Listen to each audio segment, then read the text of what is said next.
కిందటి పాఠంలో గజేంద్ర మోక్షము గురించి చెప్తూ బొమ్మెరపోతన గారి కవి విశేషాంశాలు తెలుసుకున్నాము. అంతేకాకుండా గజేంద్రుడు తాను విష్ణుమూర్తికి ఉన్నటువంటి బాధలను ఎలా విన్నవించుకున్నాడో తెలుపుకోవడం జరిగింది.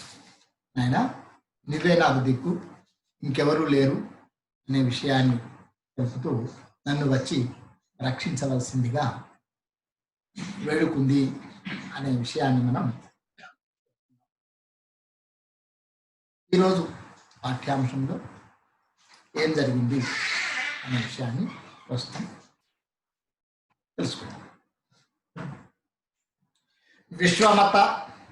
విశ్వమయతలేమి వినియునురకయుండి అంబుజాసనాదులడ్డు వడక విశ్వమయుడు విపుడు విష్ణుండు జిష్ణుండు భక్తియుతున కడ్డపడా దలంచి.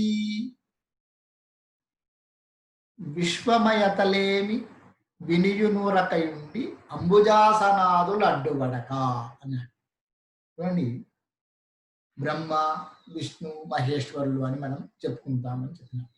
ఈ సృష్టికి బ్రహ్మ మిగతా దేవతలందరూ కూడా ఎవరు కూడా వాళ్ళు ఈ గజేంద్రుని రక్షిద్దాము అని అనుకోలేదు. అంబుజాసనాదులు అడ్డువడక, పద్మము ఆసనముగా కలిగినటువంటి వాడు ఎవరు? బ్రహ్మ. వాళ్ళే అడ్డుపడలేదు ఎవరిని? ఈ గజేంద్రుడిని రక్షిద్దామని. అటువంటి సందర్భం లోపల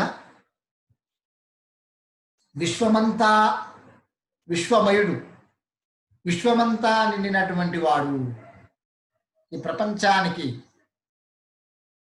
మొత్తము ప్రపంచాన్నంతా కూడా ఆవహించినటువంటి విష్ణు వషట్కారో అంటాం. అంటే మొత్తం అతల వితల సుతల తలాతల రసాతల మహాతల పాతాల లోకాలు, భూర్లోక భువర్లోక సువర్లోక మహర్లోక జనలోక సత్యలోక తపోలోకాలు, చతుర్దశ భువనములను తన ఉదరం నందు నిక్షిప్తం గావించుకున్నటువంటి వాడు విష్ణుమూర్తి. 14 భువనాలను తన యొక్క ఉదరం నందు, తన శరీరం నందే ఉంచుకున్నాడు. మొత్తం విశ్వవ్యాపకుడు. ఆ విశ్వవ్యాపకుడైనటువంటి విష్ణుమూర్తి భక్తి యుతున కడ్డ పడదలంచి, భక్తి చేత, అందుకని భక్తికి పరవశుడు భగవానుడు అంట. భక్తికి పరవశుడు భగవానుడు. నీవు భక్తి చేత ఏ దేవుణ్ణైతే కొలుస్తావో, నీకు నచ్చినటువంటి దేవుణ్ణి కొలుస్తావో తప్పకుండా అతడు నిన్ను రక్షిస్తాడు. నీకు నమ్మకం ఉండాలి. మనం సరే, మన హిందూ సాంప్రదాయం ప్రకారం, హిందూ ధర్మం ప్రకారం ఒక గుడికి వెళ్తాం. ఆ గుడిలో ఉన్నటువంటి మూర్తికి దండం పెడతాం. ఆ గుడిలో ఉన్నటువంటి మూర్తి ఎటువంటి వాడు? ఒక రాతి చేత చేయబడినటువంటి వాడు. భక్తునికి ఏమనిపిస్తాడు? రాతిలో దైవాన్ని చూస్తాడు. అయ్యా నీవే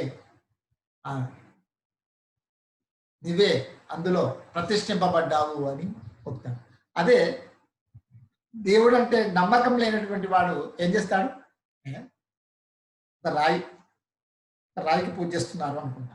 అందుకని ఇక్కడ నమ్మకము అనేటువంటిది చాలా ముఖ్యము. భక్తికి నమ్మకమే ముఖ్యం. మరి ఆ తన భక్తుణ్ణి కాపాడేటందుకు సమస్త విశ్వ వ్యాపకుడైనటువంటి ఆ విష్ణుమూర్తి నేను అడ్డుపడతాను అని అనుకున్నాట మనసులో. మరి బ్రహ్మ అనుకోలేదు. ప్రపంచాన్ని సృష్టించిండు. మరి ఆయన ఒక్క సత్యలోకంలో ఉంటాడు. ఆయన మొత్తం మనకి ప్రపంచం సృష్టించిన వరకు ఆయన పని. మొత్తం వ్యాపించినటువంటి వాడు అతను. అందరినీ అడ్డుపడే, అందరినీ రక్షించేటువంటి వాడు బ్రహ్మదేవుడు కాదు. శంకరుడు కైలాసంలో ఉంటాడు. శంకరుడు కూడా అందరినీ రక్షించేందుకు తన పని లేదు. తను లయం చేసేటువంటి వాడు. మరి ఈ విశ్వమయుడు విభుడు, ఈ ప్రపంచానికే ప్రభువు, ప్రపంచాన్నే కాచేటువంటి వాడు ఎవడు? విష్ణుడు. మరి ఆ విష్ణుమూర్తి తనను రక్షించేతందుకు, తన భక్తుణ్ణి రక్షించేతందుకు, ఆ భక్తుడు ఎలా ఉన్నాడట? కష్టకాలంలో ఉన్నాడు. కష్టకాలంలో ఉన్నటువంటి భక్తుడిని రక్షించేందుకు వచ్చింది.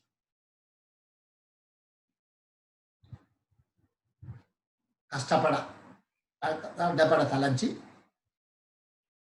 అలా వైకుంఠపురంబులో నగరిలో, అలా వైకుంఠపురంబులో నగరిలో ఆమూల సౌదంబుదావల మందారవనాంతరామృత సర ప్రాంతేందు కాంతోపలోత్పల పర్యంకరమా వినోదియగుణాపన్న ప్రసన్నుండు విహ్వల నాగేంద్రము పాహి పాహి అనకు యాలించి సంరంభియై. చూడండి, తన భక్తుణ్ణి రక్షిద్దాము, కష్టకాలంలో ఉన్నటువంటి గజేంద్రుని రక్షిద్దాము అనే ఉద్దేశం చేత, అతనికి అడ్డుపడదాము అనే ఉద్దేశం చేత మరి మనస్సులో దలిచినటువంటి వాడై కుయ్యాలించి సంరంభి అయి, కుయ్యా మొర విన్నాడు. అంతకుముందు పాఠంలో మనం చెప్పుకున్నాం, మొరబెట్టుకుంది గజేంద్రుడు అని. ఆ మొరను ఆలించినాడు. కుయ్యాలించి సంరంభి అయి, ఆ మొర విన్నటువంటి వాడై తను బయలుదేరినాట. మరి ఆయన ఎక్కడున్నాడయ్యా? ఆయన ఎక్కడుండి ఆ మాటను విన్నాడు? విష్ణుమూర్తి ఎక్కడున్నాడు? అలవైకుంఠపురంబులో నగరిలో ఆమూల సౌదంబు దావల మందారవనాంతరామృత సర ప్రాంతేందు కాంతోపలోత్పల పర్యంకరమా వినోదియగు ఆపన్న ప్రసన్నుండు విహ్వల నాగేంద్రము పాహి పాహి అనా సంరంభి అయ్యా, నన్ను రక్షించు రక్షించు అన్నాడు. ఆ మాటను విన్నాడు. ఆయన ఎక్కడున్నాడు? వైకుంఠపురంలో ఉన్నాడు. వైకుంఠపురంలో ఎక్కడున్నాడు? మరి వైకుంఠపురం లోపల ఒక అంతఃపురం లోపల ఒక ప్రాంతంలో ఉన్నాడు. ఆ అంతఃపురంలో ఒక మూల, ఆ మూల సౌధం ఎక్కడో ఒక మూలలో ఉన్నటువంటి ఒక భవనంలో మందారవనాంతరామృత సర ప్రాంతేందు కాంతోపలోత్పల అన్నాడు. అంటే కల్పవృక్షముల తోటల లోపల ఉన్నటువంటి ఒక సరస్సు, ఆ సరస్సు సమీపంలో కాంతోపలోత్పల ప్రాంతేందు కాంతోపలోత్పల అంటే అక్కడ చంద్రకాంత శిలలపైనున్నటువంటి నల్ల కలువల పాన్పు పైన ఉన్నటువంటి వాడు. ఇందుకాంతోపలోత్పల పర్యంక రమా వినోదియగు. మరి ఎవరితోటి వినోదం, ఎవరితోటి ఆటలాడుకుంటున్నాడు, అక్కడ విహరిస్తున్నాడు? రమ లక్ష్మీదేవితోటి విహరిస్తున్నాడు. అటువంటి వాడు ఆపన్న ప్రసన్నుండు, ఆపత్తులో ఉన్నటువంటి, ఆపత్తులో చిక్కుకున్నటువంటి ఆ గజరాజు రక్షించేందుకు విహ్వల నాగేంద్రం అంటే కష్టాల్లో ఉన్నటువంటి యొక్క గజరాజును రక్షించేందుకు విహ్వల నాగేంద్రము పాకి పాకి అన, ఆ గజేంద్రుడు పాకి పాకి అన్నాడు. వాణ్ణి రక్షించేందుకు కుయ్యాలించి ఆ మాటను విన్నాడు. సంరంభి అయి అంటే తను ప్రయాణం అయ్యేందుకు ఉద్యుక్తుడైతున్నాడు. చూడండి ఇక్కడ మనం ఇంతటి పద్యంలో చెప్పుకున్నాం, భక్తికి పరవశుడు భగవానుడు అనేటువంటి దానికి భక్తి చేత పిలిచినాడు. ఆ పిలుపు ఎవరికి వినబడానో వారికే వినబడింది.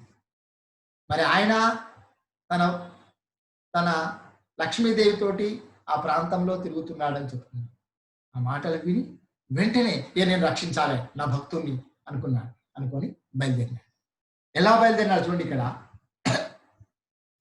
పోతన ఎంత చక్కటి పద్యాలు మనం చెప్పినాడో తెలుస్తుంది. సిరికింజెప్పడు శంఖ చక్రయుగముంచేదో ఈ సంధింపడే పరివారంబును జీరడు అబ్రగపతిన్ బన్నింపడ కర్ణికాంతర ధమ్మిల్లము చక్కనొత్తడు వివాద ప్రోత్తిత శ్రీకుచోపరిచలాంచలమైన వీడడు గజ ప్రణవనోత్సాహి. చూడండి ఇక్కడ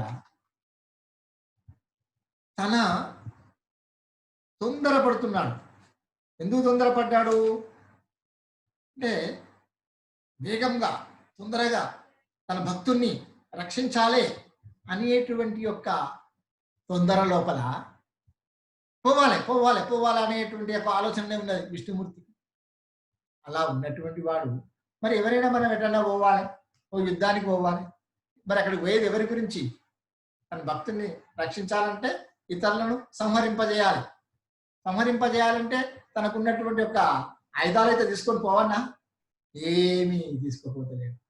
అంటే అక్కడ భక్తుణ్ణి రక్షించాలనేటువంటి యొక్క ఆతురతతో పక్కనే ఉన్నటువంటి సిరికి అమ్మవారికి చెప్పలేదు. సిరి అంటే లక్ష్మి. సిరికి చెప్పాడు, అమ్మవారికి చెప్పలేదు. శంఖ చక్ర యుగముంచెదోయ సంధింపడు. శంఖాన్ని చక్రాన్ని తన రెండు చేతులకు చేదోయి అంటే విష్ణుమూర్తి రెండు చేతులకు ఒక చేతికేమో శంఖం ఉంటుంది, ఒక చేయికేమో చక్రం ఉంటుంది. ఆ రెండింటిని కూడా ధరింపలేదు. సంధింపడు ఏ పరివారంబును తీరడు. తన చుట్టూ పరివారం, తన అంతఃపురంలో ఉన్నాడు. తన చుట్టూ పరివారం ఉంటుంది. అంతఃపుర స్త్రీలు ఉంటారు, అంతఃపురం సేనా సిబ్బంది ఉంటుంది, తన వాళ్ళందరూ కూడా ఉంటారు. ఆ పరివారాన్ని అందరినీ కూడా ఎవరిని కూడా పిలవలేదు. అభ్రగపతి మన్నింపడు. అభ్రగపతి తన వాహనం ఎవరు? గరుత్మంతుడు. మరి ఎక్కడికి వెళ్ళాలన్నా ఎవరిని? గరుత్మంతుని అధిరోహించే వెళ్ళాలి. దాన్ని నియమించలేదు, గరుత్మంతుని పిలవలేదు రమ్మని. అభ్రగపతిని బన్నింపడు, గరుత్మంతునికి చెప్పలేదు. ఆకర్ణికాంతర ధమ్మిల్లము చక్కనొత్తడు. తను వనములో విహరిస్తున్న సందర్భం లోపల తన నెత్తిపై నుండి కొన్ని వెంట్రుకలు ఈ చెవుల గుండా వస్తున్నాయట.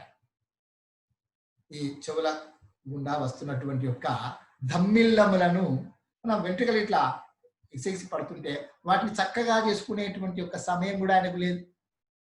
ఆకర్ణికాంతర కర్ణములను దాటుతూ ఈ చెవులు దాటుతూ వస్తున్నటువంటి యొక్క ఆ వెంట్రుకలను కూడా చక్కగా తాను సరి చేసుకోలేదు. వివాద ప్రోద్ధత శ్రీకొచోపరిచలాంచలములనైన వీడడు. సరే, తన పక్కనే తన భార్య తన లక్ష్మీదేవి ఉంది. ఆమెతోటి తొందరగా వెళ్దాము అనేటువంటి సమయం లోపల ఆ తొందర లోపల ఆ లక్ష్మీదేవి పైట కొంగు జారిపోతుందట. తన ఆ చేతుల్నే ఉంది. తన యొక్క వివాద ప్రోతిత శ్రీకుచోపరిచలాంచలములనైన వీడడు. ఆ ఇద్దరి మధ్య ఉన్నటువంటి ఆ తన చేతుల్నే లక్ష్మీదేవి యొక్క కొంగు చివర ఉంది. ఆ చివరను కూడా విడట్లేదు. ఎందుకయ్యా మరి? గజ ప్రాణావనోత్సాహి అయి తాను ఆ కష్టకాలంలో ఉన్నటువంటి గజరాజును రక్షిద్దామనేటువంటి ఉద్దేశం చేత ఎవరికి చెప్పకుండా సిరికిన్ చెప్పడు, శంఖచక్రయుగమం చెదోయి సంధింపడు, ఏ పరివారంబులు తీరడు, అబ్రగవతిని వర్ణింపడు, ఆకర్ణికాంతరథం మిల్లము చక్కనొత్తడు, వివాద ప్రోద్ధత శ్రీకుచోపరి చలాంచల అయిన వీడడు. వీడకుండా ఎందుకు వచ్చినాడు ఇంత ఇంత తొందర సంరంభి, ఇంత వేగంగా ఎందుకు వెళ్తున్నాడయ్యా అంటే తన భక్తుని యొక్క ప్రాణాన్ని రక్షించడం అనేటువంటి ఉత్సాహం కలిగినటువంటి వాడై బయలుదేరినాడు.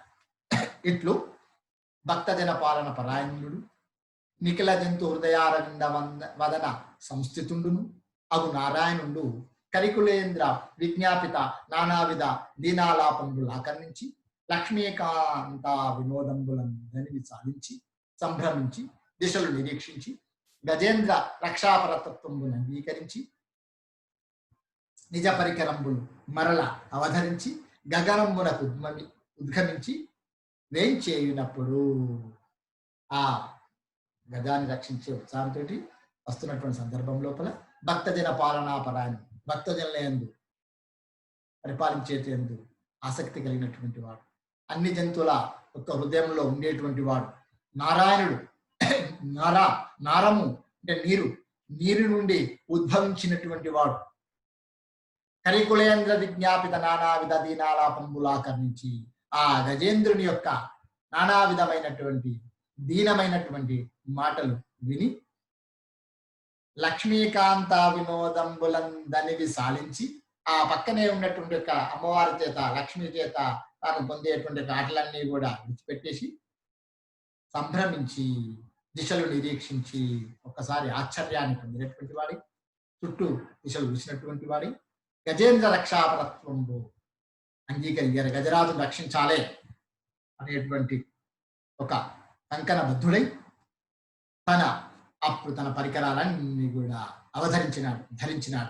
ధరించి ఒక్కసారిగా గగనమునకు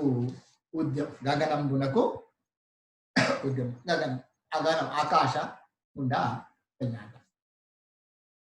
అలా వివరించిన సందర్భం లోపల ఎలా వెళ్తున్నారయ్యా అంటే తన వెంటన్ సిరి లచ్చి వెంట నవరోధ వ్రాతము దాని వెంకను పక్షేంద్రుండు వాణి పొంతను ధను కౌమోదకి శంఖ చక్ర నికాయంబును నారదుండు ధ్వజనీకాంతుండు తాను వచ్చి రొయ్యన వైకుంఠపురంబునంగలుగువారు ఆబాల గోపాలము. అతడు అలా వస్తున్నటువంటి సందర్భం లోపల తన వెంట మొదలు విష్ణుమూర్తి బయలుదేరినాడు. అతని వెంటనే సిరి లక్ష్మీదేవి వచ్చింది. అమ్మవారి వెనుక ఎవరు వచ్చినారట? అంతఃపుర స్త్రీలందరూ. మరి అమ్మవారు వెళ్ళిందంటే అమ్మవారి చుట్టూ ఉన్నటువంటి అంతఃపుర స్త్రీలందరూ వచ్చినారు. మరి వాళ్ళ వెనుక పక్షేంద్రుడు గరుత్మంతుడు వచ్చినాడు. వాణి పొంతన ఎవరు వచ్చినారట? ధనుస్సు, కౌమోదం,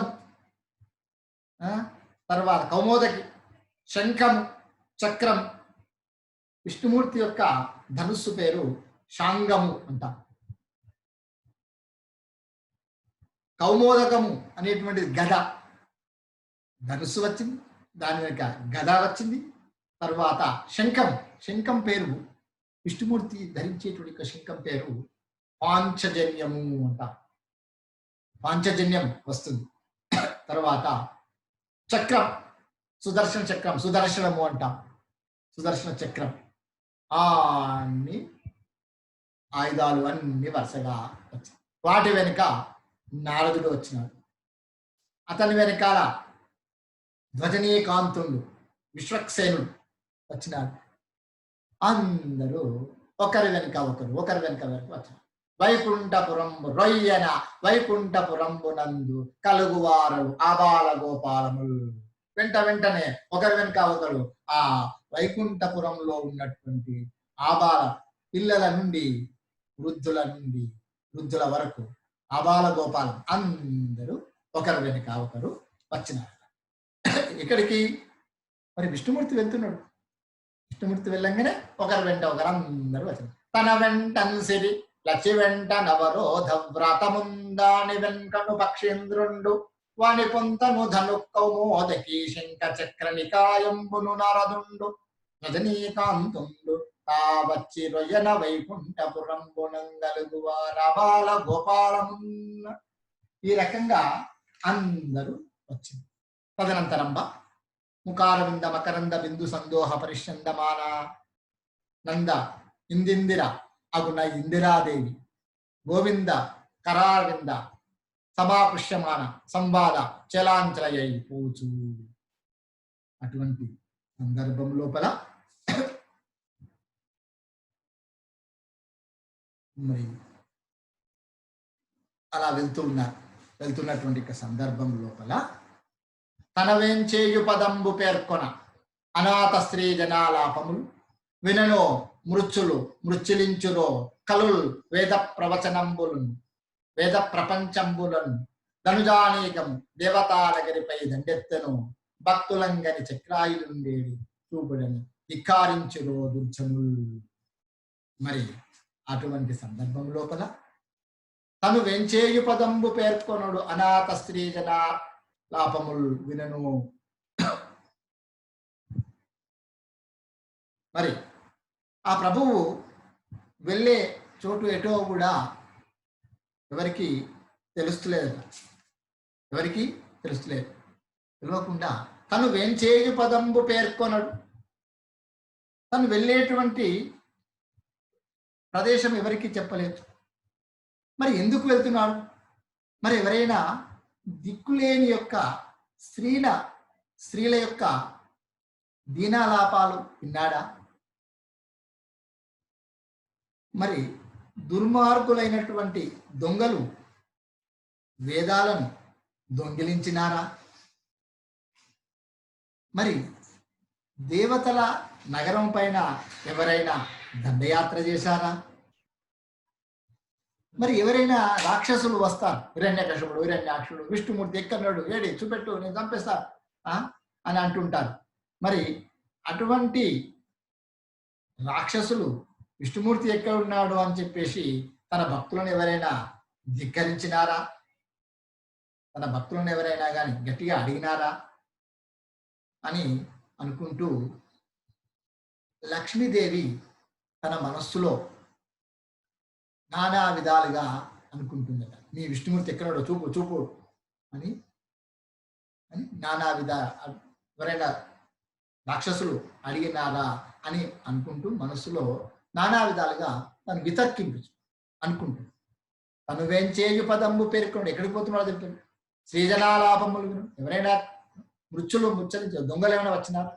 ఎవరైనా కలులు వేద ప్రపంచంబులను ధనుజానీకము దేవతానగరిపై దండెత్తు ఎవరైనా దుర్మార్గులు దేవతానగరం మీద దండెత్తినారా? మరి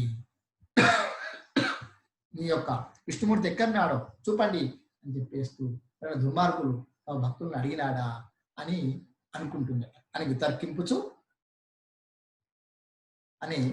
వితర్కింపుచు అంటే తను అనుకుంటూ ఉందట.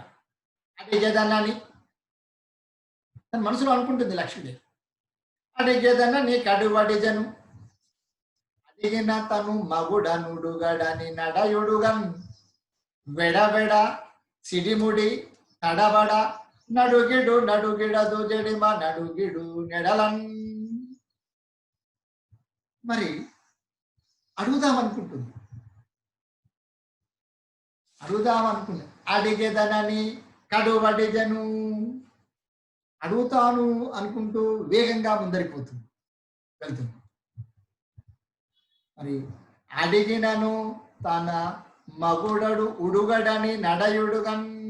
ఒకవేళ తను అడిగినప్పటికీ తన భర్త చెప్తాడో జవాబు చెప్పడో అని మనసులో అనుకుంటుంది. వెడవెడ సిడిముడి తడబడ అనుకుంటూ వెనుకకు ముందుకు వస్తూ తన యొక్క తొట్టుపాటు పడుతూ తను మెల్లమెల్లగా అడుగులు వేసుకుంటూ అడుగిడు జరిమ నడుగిడు నెడలన్. మెల్లమెల్లగా అడుగులు వేసుకుంటూ తడబడుతూ నడుస్తూ ఉందట. ఎవరు? లక్ష్మీ దేవి.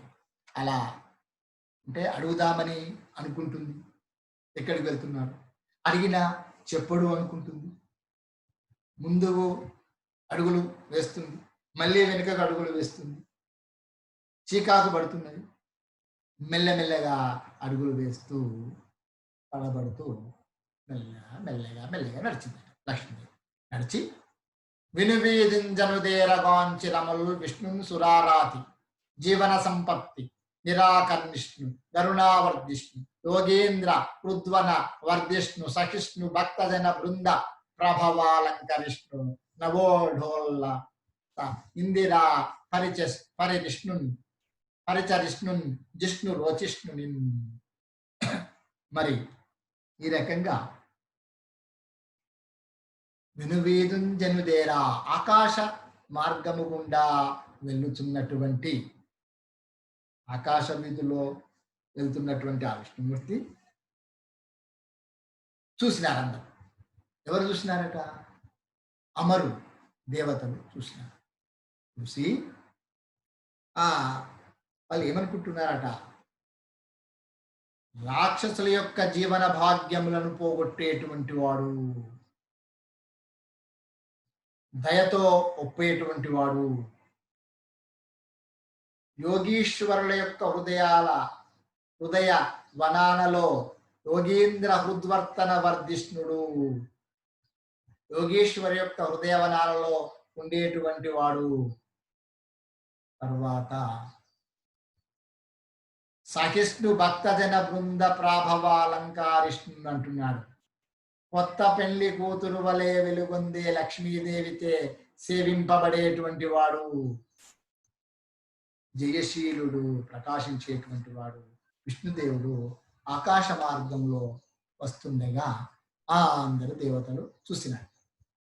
చూసిన సందర్భం లోపల చనుదెంచన్గనుడల్లవాడే చనుదెంచన్గనుడల్లవాడే హరి పద్యంగంటిరే లక్ష్మి శంఖ నినాదంబదే చక్రమల్లదే భుజంగ ధ్వంసియున్ వాడే క్రండన నేతించ నటంచు వేల్పులు నమో నారాయణాయేతి నిస్వనులై మృక్కిరి మింట అస్తి దురనస్తా వక్రకింజక్రికిన్. అలా వెళ్తున్నటువంటి విష్ణుమూర్తిని అందరూ చూస్తున్నారు. చూస్తున్నటువంటి సందర్భం లోపల చనుదెంచున్ గనుడల్లవాడే హరిభజ్జంగంటిరే లక్ష్మిని. అగోగో అటు వెళ్తున్నటువంటి వాళ్ళు చూడండి చూడండి చూడండి చూడండి, మనం ఆకాశ మార్గం గుండా వెళ్తున్నారు వాళ్ళు వరుసగా, ఒకరి తర్వాత ఒకరు వెళ్తుంది. అలా వెళ్తున్నటువంటి సందర్భం లోపల అగో చూసినారా కంట్రీ లక్ష్మీదేవి, అదే శంఖము, అదే చక్రము అని చెప్తూ వేల్పులు నమో నారాయణ నారాయణ నారాయణ నీవే మాకు దిక్కు అంటూ ఏతి నిస్వనులై మ్రొక్కిరి శబ్దం చేస్తూ మొక్కినారట. మొక్కిరి మింట హస్తి దురనస్తా వక్రికింజక్రికిన్. కష్టకాలంలో ఉన్నటువంటి గజేంద్రుణ్ణి రక్షించేటందుకు వెళుతున్నటువంటి ఆ విష్ణుమూర్తిని చూసి నమో నారాయణ అంటూ అందరూ కూడా మొక్కినారు. అయ్యవసరమున కుంజరేంద్ర పాలన పారవిశ్వంబున దేవతా నమస్కారంబులు అంగీకరింపక మనస్సమాన సంచారుండై పోయి కొంత దూరంబున శుంశుమాన చక్రంబునుంబోలే కురు మకర కులీర మీన మిథునంబై కిన్నరేంద్రుని భాండాగారంబునుంబోలే స్వచ్ఛ వరకచ్చపంబై భాగ్యవంతుని భాగదేయంబునుంబోలే సరాగ జీవనంబై వైకుంఠపురంబునుంబోలే శంఖ చక్ర కమలాలంకృతే సంసార చక్రంబునుంబోలే ద్వంద్వ సంకుల పంక సంకీర్ణంబయ్యొప్పు పంకజాకారంబు పొడంగని. ఆ సరస్సు దగ్గరికి వెళ్ళినాట. ఏ సరస్సు దగ్గరికి వెళ్ళినారు? విష్ణుమూర్తి గజేంద్రుని కాపాడలేనటువంటి యొక్క తొందర లోపల తనకు దేవతలు నమస్కారం చేస్తున్న ఆ నమస్కారాలు తీసుకోలేదు. తొందరగా మనస్సు వేగంతో వెళ్ళిపోయినాడు. ఎక్కడికి? ఆ సరస్సు దగ్గరికి వెళ్ళిపోయినాడు. ఆ సరస్సు ఎలా ఉందట అంటే ఒక చక్రం లాగా ఉంది. శింషుమాన చక్రం వలె ఉందట. ఆ సరస్సులో ఇంకేమున్నాయి? గొప్పనైనటువంటి పెద్ద పెద్ద మొసళ్ళు ఉన్నాయి.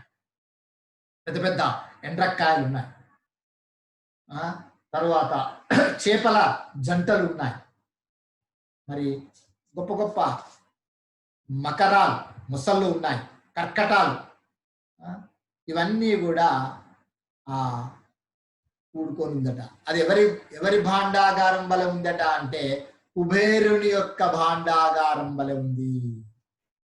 మరి ఇవన్నీ కూడా ఉన్నటువంటి ఆ కుబేరుని ధనాగారంలో ఉన్న ప్రశస్తమైనటువంటి యొక్క కచ్చపం అనే పేరు నిధులు ఉంటాయి. ఇవన్నీ నిధులు కుబేరుని యొక్క స్థలం ఉంటాయి. ఆ సరస్సు భాగ్యవంతుడి అదృష్ట జీవనంలా ఉంది. ఆ సరస్సులో పుప్పొడితో కూడినటువంటి నీరు ఉంది.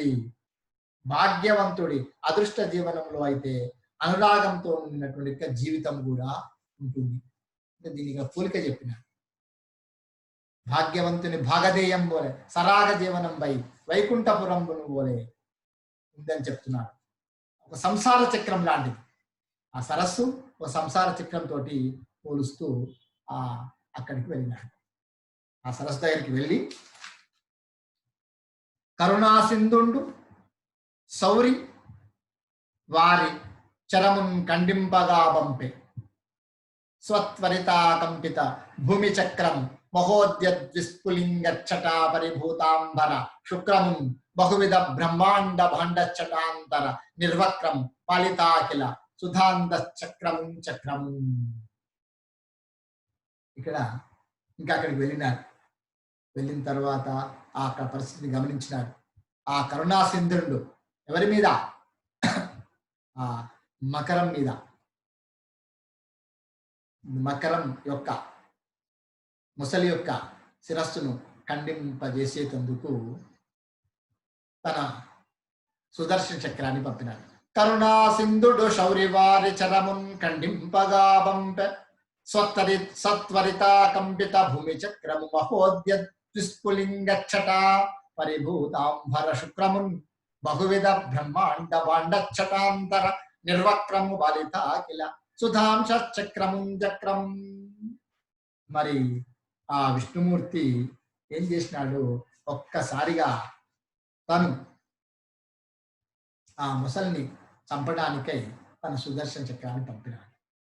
ఆ సుదర్శన చక్రం ఈ భూమండలాన్ని అంతా కూడా కంపింపజేసేటువంటి యొక్క వేగం ఉన్నటువంటి తరువాత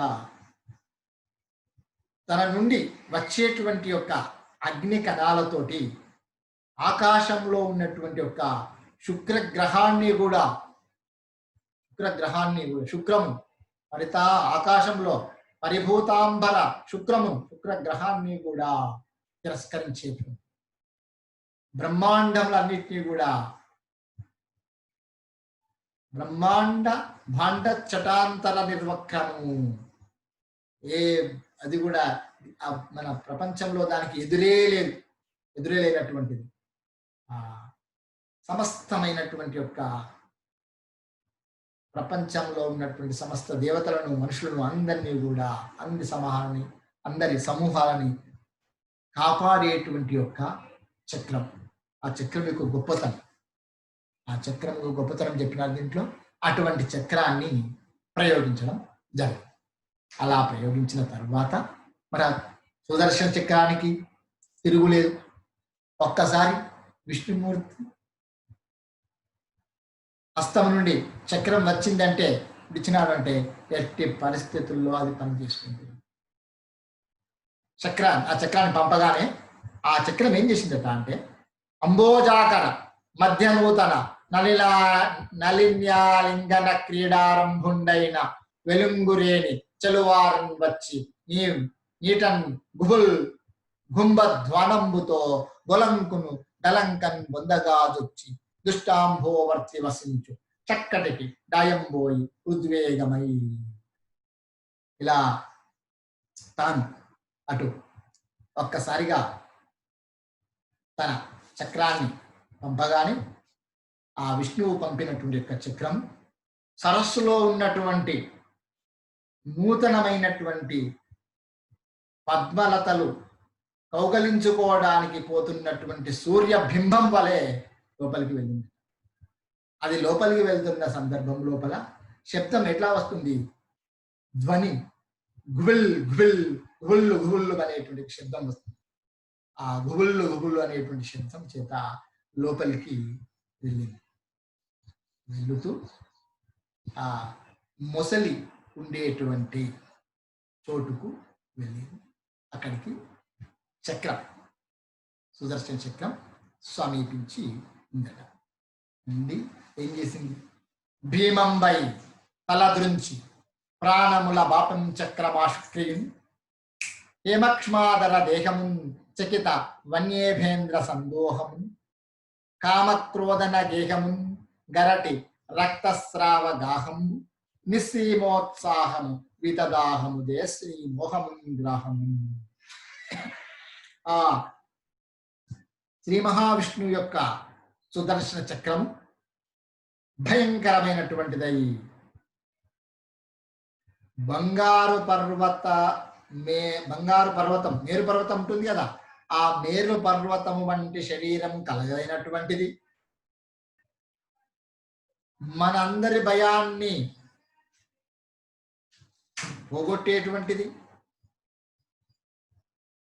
ఇక్కడ ఆ గజరాజు యొక్క భయాన్ని పోగొట్టేటువంటిది అవుతూ తను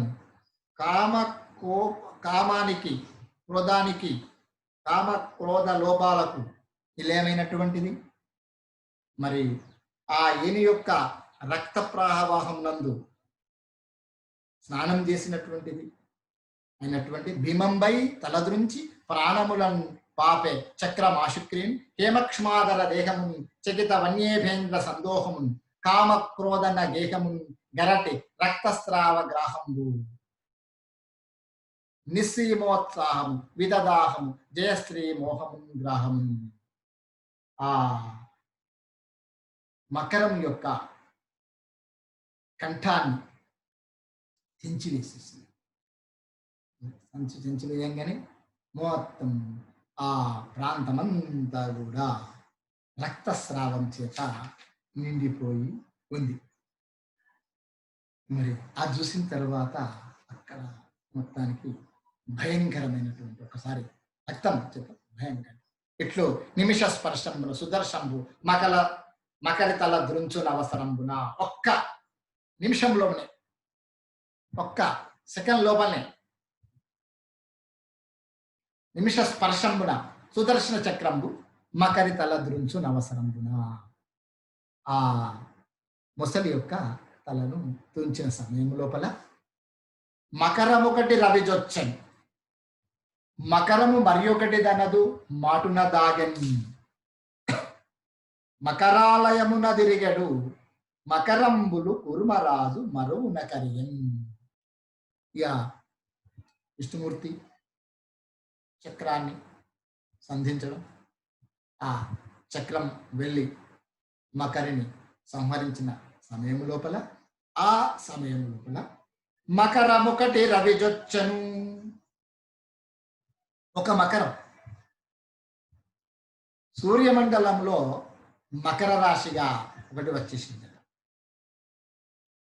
మకరము మరి ఒకటి దన్నదు మాటునడా మరొక మకరం. అక్కడ ఉన్నటువంటి మకరములు అన్ని ఉన్నాయి కదా, అన్ని మకరాలు, అన్ని మొసలు. ఒక మకరమేమో సూర్యుడిని చేరిందట, ఇంకొక మకరమేమో ధనదు మాడు కుబేరుని దగ్గర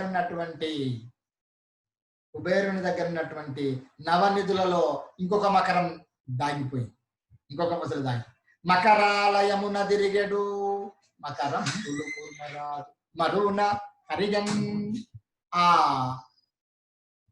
సరస్సులో ఉండేటువంటి మొసళ్ళన్నీ కూడా ఆ సరస్సులో ఉన్నటువంటి కూర్మరాజు, అది కూర్మావతారం విష్ణుమూర్తి కూర్మావతారం ఎత్తినాడు. ఆ మకరాలయంలో ఆ సరస్సులో ఉన్నటువంటి మిగతా అన్ని మొసళ్ళు కూడా ఎక్కడికి వెళ్ళి దాగినాయట? ఆ సరస్సులో ఉన్నటువంటి ఒక ఆది కూర్మము దగ్గరికి వెళ్ళి దాక్కున్నాయట. అంటే ఈ రకంగా మొత్తం మకరం ఒకటి రవిజొచ్చని, మకరం మరి ఒకటి దానితో మాటున దాగిన, మకరాలయమున తిరిగాడు మకరములు కూర్మరాజు మరున్న కరిగిన. ఆ సుదర్శన చక్రం యొక్క ధాటికి మకరి తల ఒక్క నిమిషంలో ఉంచివేసిన సందర్భం లోపల ఒక మకరమేమో సూర్యుని వచ్చింది, ఇంకొక మకరమేమో కుబేరుని దగ్గర ఉన్నటువంటి నవనదుల్లో జరిగింది. ఆ సరస్సులో ఉన్నటువంటి మొసళ్ళన్నీ కూడా మిగతా అన్నీ కూడా కూర్మరాజు దగ్గరికి వెళ్ళి వారి దగ్గర దాక్కున్నాయని చెప్పడం జరిగింది. ఈ రకంగా విష్ణుమూర్తి గజ ప్రాణాన్ని రక్షించి మకరాన్ని తాను సంహరించడం జరిగింది. గజేంద్రునికి మోక్షం ప్రసాదించడం జరిగింది అని చెబుతూ ఈ పాఠ్యాంశం ఇంతటితోటి ముగిస్తుంది.